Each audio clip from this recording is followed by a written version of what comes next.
Barclay, and I'm with Piano Clubhouse. And today we're going to be learning the Christmas song, I'll Be Home for Christmas.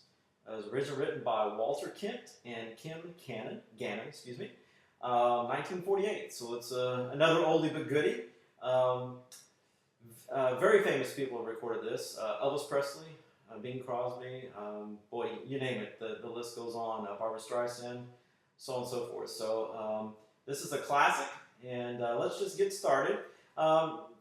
There is a lesser-known intro to all this. I'm not going to do that, but just so that you do know, it is out there that a lot of these songs during the 40s and early 50s, they were written with these intros, if you will.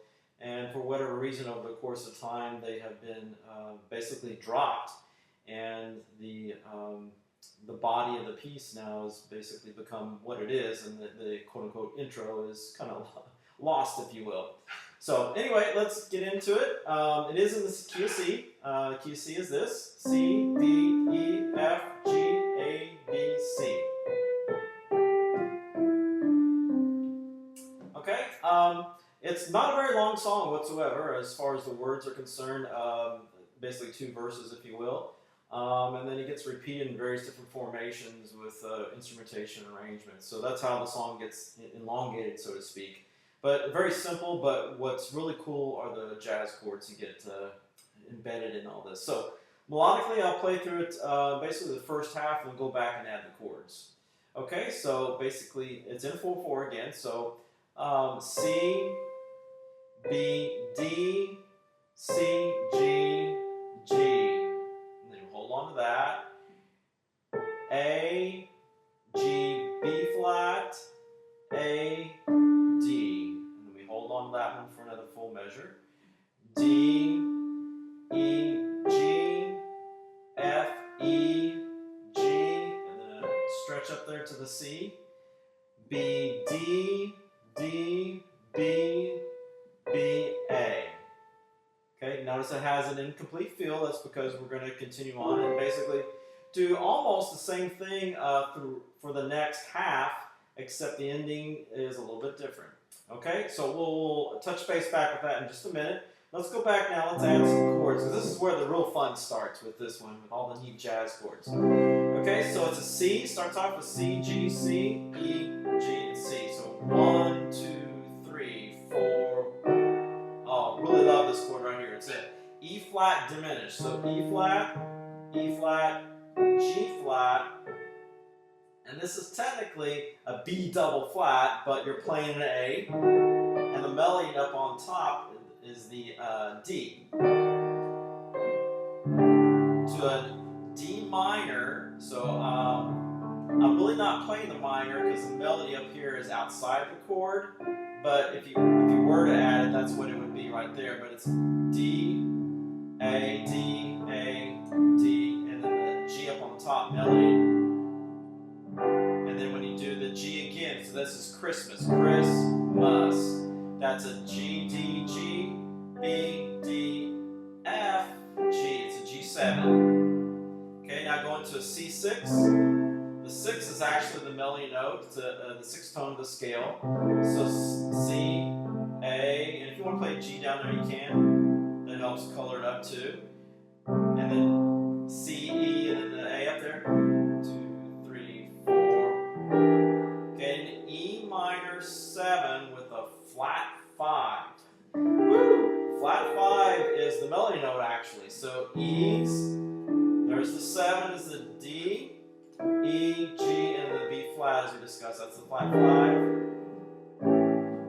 You change the chord on count 3 to an A7. So there's A, E, A, C sharp, E, and then the G, and then the melody note on count 4 is the A, and drop down to a D minor. So it's D, A, D, F, A, D, 1, 2. So E minor 7, so E with a flat 5. The flat 5 is the B flat, so E's G, B flat, D. Now the next measure is D minor. If you do a D minor 7, that over F, that's cool. So the F, C, F, A, C, and then the D. That's on count 1, 2, and then on count 3, G minor. So G, if you add the D, you can. F, make it a 7. G, B flat, and then the D. And then on count 4 is an A7. So G, A, C sharp. Back to the melody now, D minor. So all those were basically transitional chords. Now here we're back to the melody. So D minor, as we already discussed what that was. And then this chord, I really love this right here. D minor with a flat 5, and then the melody outside that chord. So D's, A flat, D, and then G. I'm really stretching it all out. Count 3 before you do the melody. You go to a G7. So G, D, G, B, D, F, and then on count 4 you tap that harder, so to speak. So 1, 2, 3.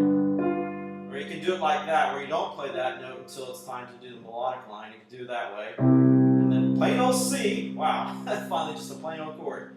C's, G, C, and E. 1, 2. Count 3. It's a G over B. B, G, B, D, G. A minor. A, E, A, C. Count 4. Melody note of a B. Still same old A minor. If you want to add the 7 to it, you can. So A, E, G, A.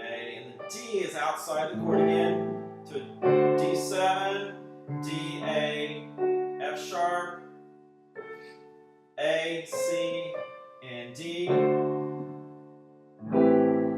Get another A minor 7, A, C, E, G, and then the B is the melody note, but in a way that kind of makes it a 9, so to speak, that melody note. And then another cool chord that I like is a D flat, a D with a flat 5, so D minor, F, and then A flat, and the melody note, you tap that B again, and then to D minor 7, D's, C, D, F, and the A, and then next measure transitions to the G7, G, D, G, B, D, F, and G, okay? Whew, lots of stuff there, okay? Now it goes back again, same melody note, same chords I just described. Just do them all again so you can kind of see it. And then those 2 chords right there that I played, I described those, but as you notice, performance-wise, I laid off of it, so it doesn't seem like it's the melody. Because that is the melody. Okay, now back to the melody, a little bit harder.